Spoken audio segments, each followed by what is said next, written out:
What's up, everybody? It's pt.1. So I am starting a new series called Scratching Without the Wheel. It's going to be a multi-video series where I'm going to show you guys multiple tutorials on how to do scratch-like techniques without the use of the jog wheel or the platter. This came up as a request because after my Red Bull 3 Style 10 submission video, a couple of you guys asked how did I do the scratching with the Q button technique. There's actually a lot of ways to do these techniques, but I'm going to start with this video showing you guys just the simple way to set it up and to start it off. Here's the clip from my Red Bull 3 Style 10 video where I'm actually doing one of these techniques.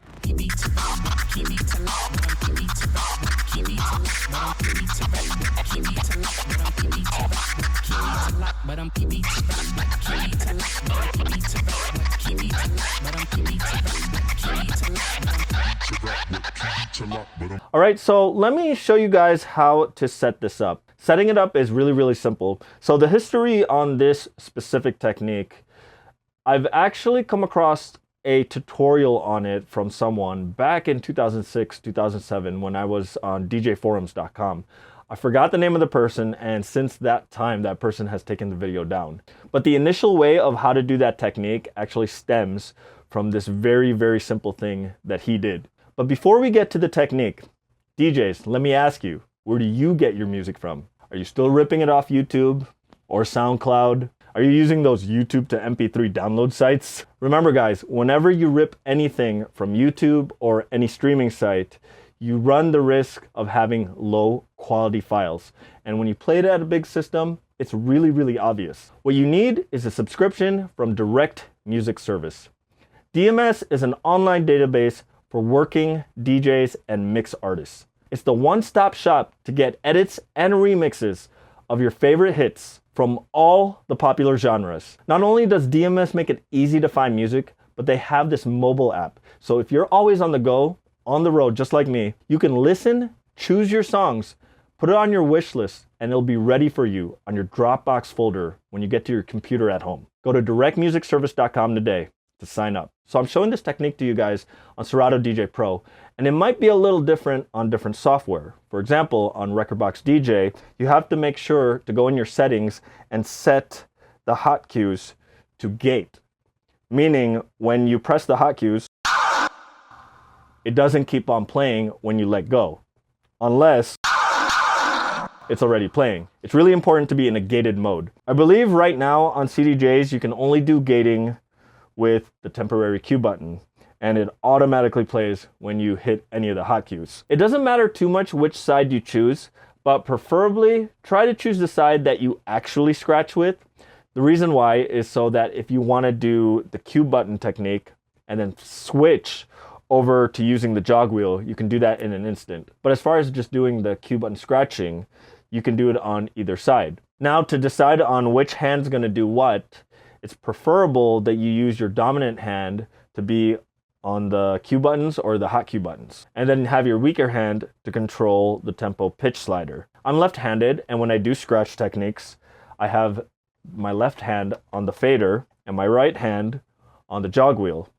So when I do the hot cue scratching technique, I have my left hand on the buttons and I have my right hand on the pitch slider.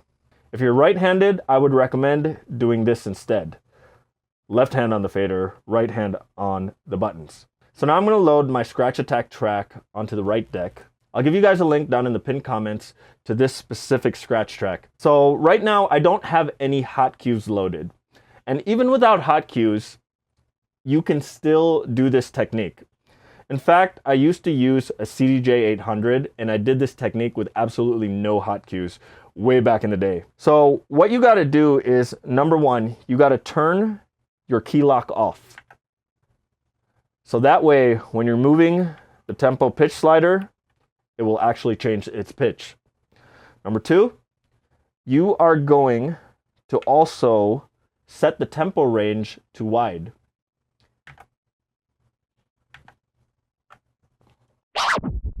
I have a DDJ SB3, and wide on my tempo range is at plus minus 50%.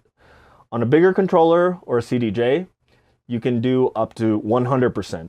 50%, however, will work for this technique. So even without the hot cues, what we can do right here, right now, is we can set a temporary cue point at the beginning of one of the scratch samples. Let's do it with the first one, which is the ah sample. And now whenever you press the button, the cue button, it plays from the temporary cue button right there.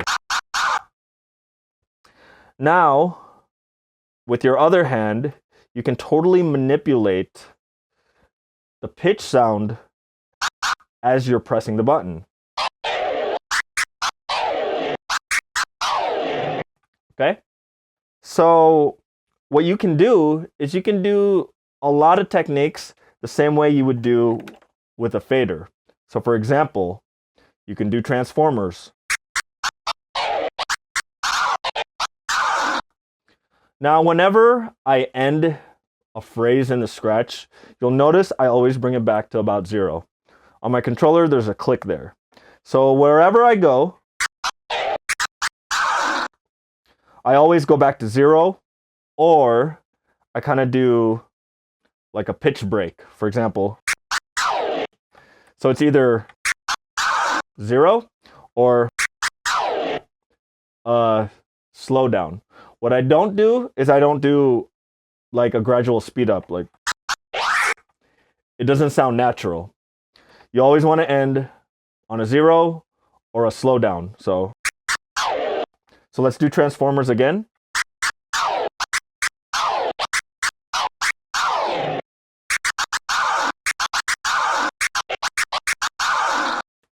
Okay. And then you can take it up a notch and do crabs. Basically, you take your fingers and you snap them, either all 4 or at least 3. All 4. we have 5 digits. So either 3 fingers or 4 fingers, just like on the fader.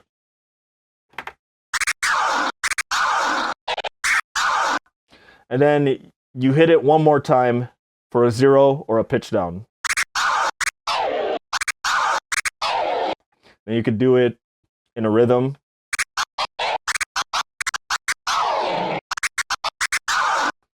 Okay? And then another technique that a friend of mine actually did, and he's a really good scratcher, and he was an all turntable guy. He did something pretty fun. He did a twiddle the same way you would do on a fader, but he did it on the cue button. So he did it like this. So yeah, that's the fundamental of this technique. Setting a cue point, having the key lock off, and using the pitch tempo slider to variate the pitch of the sample. Now, how do you use it with hot cues? Let's set some hot cue points inside the scratch track. Let's start with the ah sample. Now I want to be kind of inside the sample, so we want to be right here. So it's at 0.4 seconds. Now I'm gonna bring it up. It's the fresh sound. Now I want to be inside it when I set it on hot cue number 2, meaning a little bit of the sample passes before you set the hot cue. So it's at 1.6 seconds. Next, I'm gonna do the ah yeah. We're gonna be a little bit inside, and then we're gonna set it to hot cue number 3. It's at 2.3 seconds. Oh yeah! And then this last ah sample, be a little bit inside on the 4th hot cue at 3.2 seconds. Then one last sample I want to get is this little, whatever you call that noise. So let's get this right here on the 5th hot cue. And that's on 17.0 seconds. So now we have 5 different scratch samples on the hot cues. Okay? So the way I did this on the Red Bull 3-stall 10 video was that I would essentially select a sample, and then I would quickly get into that sample by pressing the temporary Q button, and I would use the Q button to be the one to do the performance with. So the way I did this was I started with the sample. Okay? When I click hot cue number 5, and then I click the Q button, that first initial click of the Q button, you don't hear anything because what it's doing is it's now setting that point to the temporary Q button. So let's try that again. No sound. Now it's basically armed, and I can start performing with the Q button with that sample.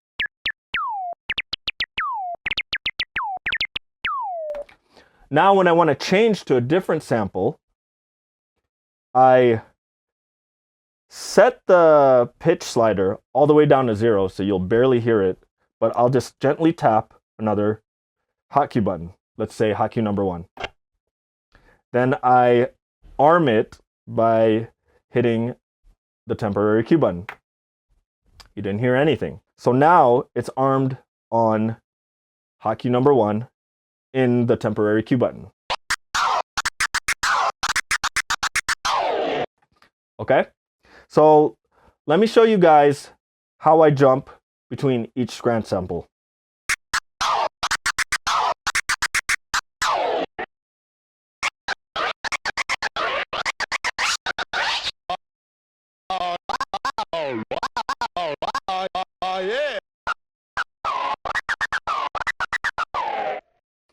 Okay, so now maybe you guys are wondering, why aren't I using the hot cue buttons? Why am I using the temporary Q button? Well, on the DDJ SB3, and I think all the entry-level controllers, there's a little bit of a click in the hot cues. And I think the bigger controllers, I don't want to say all of them because I could be wrong, but I believe on most, if not all, the bigger controllers, it's a little bit more like an MPC where there is no click. It's just when you touch it, it works. Because when I'm using one of those, I don't necessarily need to set it to the temporary Q button. I would do something like this, and let me just show you guys an example.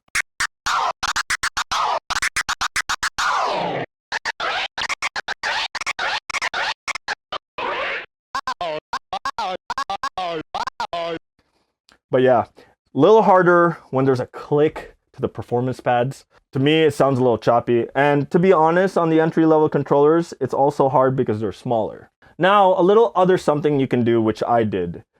On the effects in Serato, I had reverb on my scratching. So on Effects Bank, I loaded this one called Epic Verb Drop. Turned it on, brought it up to about 10 o'clock-ish, maybe 9.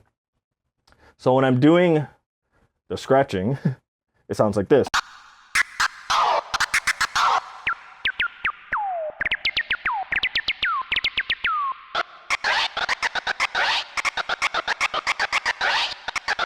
So yeah, you can add a little bit of reverb to it, especially when you're doing it with dance music, just to give it a little bit more depth and room. So when you guys saw me do it in my Red Bull 3 Style 10 video, you saw me pick it up.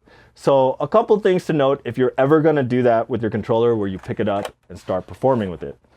Make sure that there's enough slack on your USB cable and your RCA. Because as soon as you unplug that, you know what happens. So what I do is I just kind of pick it up, kind of lean it against my chest, and then select a sample.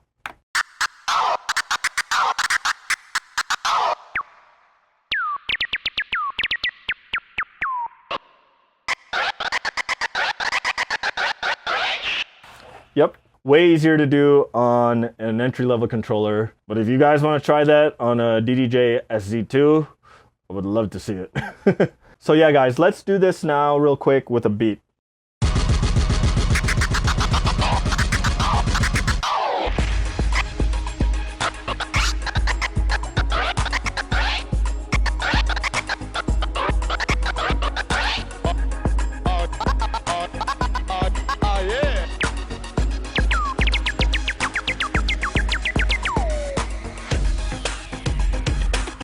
So hope you guys like that tutorial. And there might be people out there that's gonna say this is cheating, but it actually takes a lot of practice to do in order to make it sound natural, like real scratching.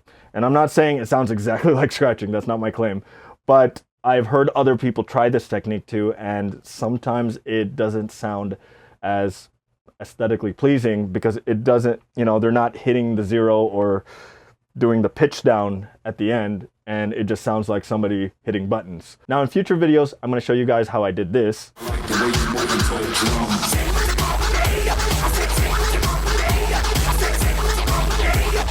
And I got a couple other techniques that I haven't done in front of people or on any video. So this is gonna be an ongoing series showing you guys some of the things you can do without the use of the jog wheel or the platter. All right, well, if you got any questions, comments, or anything to add, be sure to leave them in the comments section below. Would love to hear your thoughts or learn anything new. If you like this video, be sure to smash that like button. And if it's your first time here and you found this video useful, be sure to click that subscribe button, and don't forget to click that little bell icon so you get a notification the next time I upload a video. All right, guys, it was fun. Take care.